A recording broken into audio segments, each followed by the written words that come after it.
ജില്ലാതല അദാലത്തുകളിൽ സംസ്ഥാന യുവജന കമ്മീഷൻ ലഭിക്കുന്നതിൽ ഏറെയും സ്വാശ്രയ മേഖലയിൽ നിന്നുള്ള പരാതികളാണ്. കോട്ടയത്തെ സിറ്റിംഗിൽ മറ്റക്കര ടോംസ് കോളേജിനെതിരെ നിരവധി പരാതികളാണ് കമ്മീഷന് ലഭിച്ചത്. നിയമലംഘനവും കൊടിയ വിദ്യാർത്ഥി പീഡനവും നടത്തി കേരളം പോലുള്ള സംസ്ഥാനത്ത് ഇത്തരത്തിലുള്ള വിദ്യാഭ്യാസ സ്ഥാപനം പ്രവർത്തിച്ചതിൽ അത്ഭുതം പ്രകടിപ്പിച്ച യൂത്ത് കമ്മീഷൻ കോളേജിന്റെ ഹോസ്റ്റൽ മുറികൾ അഭയാർത്ഥി ക്യാമ്പുകൾക്ക് സമാനമാണെന്നും അഭിപ്രായപ്പെട്ടു. സർക്കാർ നൽകുന്ന റിപ്പോർട്ടിലും ഇക്കാര്യങ്ങൾ പരാമർശിച്ചിട്ടുണ്ടെന്ന് യൂത്ത് കമ്മീഷൻ ചെയർപേഴ്സൺ ചിന്താ ജോറം പറഞ്ഞു.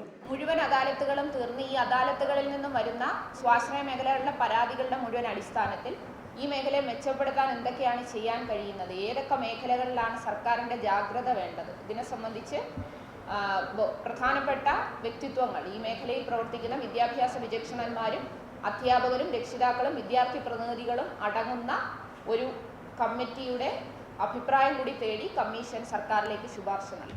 നിലവിൽ 7 ജില്ലകളിലെ സിറ്റിംഗ് ആണ് പൂർത്തിയായത്.